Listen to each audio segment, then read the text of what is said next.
Well, we're now joined by the Federal Minister for Transportation, Omar Alghabra. Minister, thank you for joining us. It's great to be with you, Michael. Thank you for the opportunity.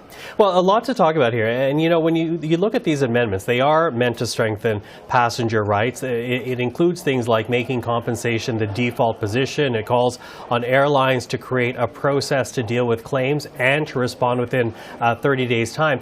How does that address the kind of backlogs that we've seen in airline complaints?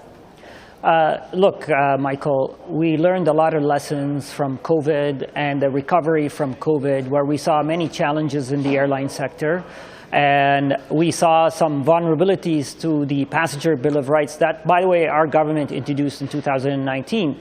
And what I committed to Canadians is that to benefit from those lessons that we saw and to strengthen the passenger Bill of Rights. Today, I explained to Canadians the new rules that will be put in place that will further protect passenger.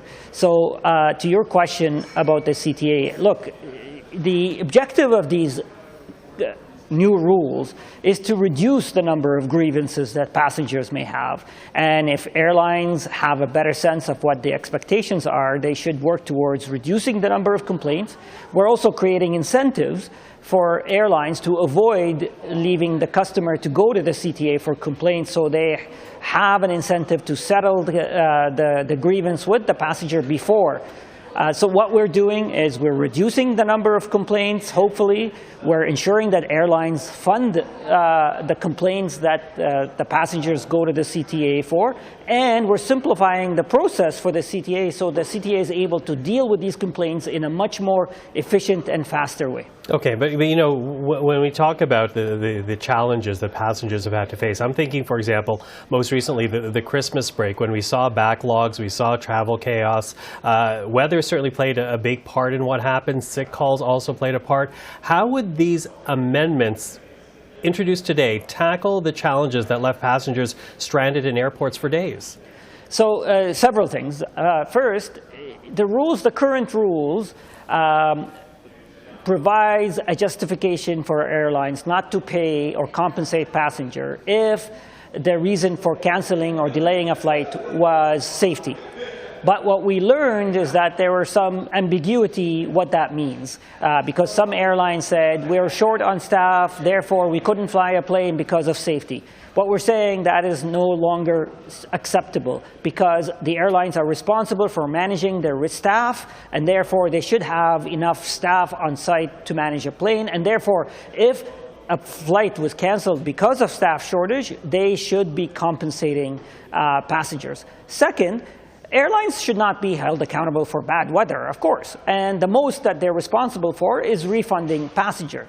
But we're defining also a standard, a new service standard for airlines. So for example, if a weather disruption occurs, we're going to be setting clear expectation on the airlines of what type of service they need to provide to the customer, including perhaps access to meals or telecommunications. So we are making sure that, yes, bad weather will happen, and Canadians are accustomed to this, and they know that it happens, but they need to be dealt with dignity and respect and communication. Okay, I'm wondering what you've heard from the airline industry about these changes. The amendments do put this greater onus on the companies financially. How have they responded to you?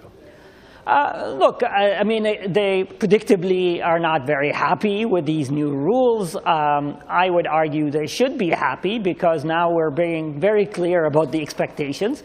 Look, here's the thing. Currently, there is an imbalance of power, an asymmetry of power between the passenger and the airlines. The passenger are in total control of what happens to the passenger, and we're seeing a lot of frustration. We are, as a government, trying to balance that asymmetry of power and making sure that passengers have recourse. If an airline takes this to heart, they can work with us on reducing the number of complaints, on improving their performance, and therefore reducing the number of grievances and reducing the number of fines they need to pay. So that's what I suspect a successful business, any successful business would do, and this will be good for customers, this would be good for airlines, and this would be good for our sector. Okay, but does it put too much onus on the airlines, though? Because I'm thinking about Air Canada, WestJet, Sunwing. They appeared before that Commons Committee earlier this year. They argued that other industry players need to be held accountable as well? For example, if the issue is lost luggage or delayed luggage, where does an airport or airport authority's obligation lie? Or if there are delays boarding because of security, where does CATSA fit in? Should other bodies be involved in compensation as opposed to just the airline companies? Sure, Michael. Let me just be very clear. When the circumstances are totally outside of the airline control, the most that the airline are responsible for is refund. Second, I acknowledge the fact that other stakeholders in the sector can play a role, and that's why the budget has actually put together a plan on how we can achieve a shared accountability system. We're talking about more information, shared information, which will enable airlines and airports to set a new service standard where if an airport, you talked about luggage, if an airport fails to deliver a certain expectation on their luggage infrastructure, then the airline can hold the airport accountable. That's the direction that we're moving to. But let me be very clear.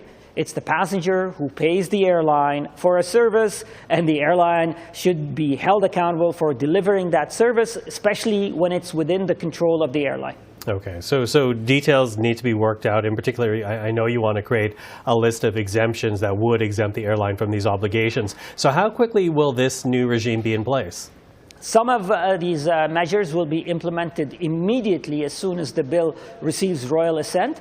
Some of them will require regulatory changes that will start. We actually, I know the CTA, the Canadian Transportation Agency, is starting work on it right now. As soon as the bill receives royal assent, the regulatory process will launch. We will engage in consultation with stakeholders, with consumer advocates, and I'm hoping that the regulatory portion of these rules will be completed before the end of the year. Minister Alghabra, thank you very much for the time today. Really appreciate it. Thank you, Michael.